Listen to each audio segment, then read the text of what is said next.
இன்னைக்கு புதன்கிழமை பாப்பாவுக்கு வேக்சின் போட போகிறோம்.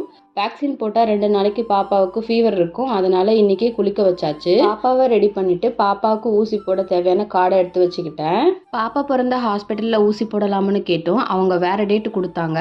பாப்பாவுக்கு 2.5 மாதம் ஸ்டார்ட் ஆகி 10 நாள் எக்ஸ்ட்ராவே ஆகிடுச்சு. பாப்பாவுக்கு ஊசி போடணும் அப்படின்னு சொல்லிட்டு எங்கள் ஏரியா நர்ஸுக்கு கால் பண்ணி கேட்டேன். அவங்க இங்கே இருக்க பால்வாடியில் தான் இருக்குது, நீங்கள் வந்து போட்டுக்கோங்கன்னு சொல்லிட்டாங்க.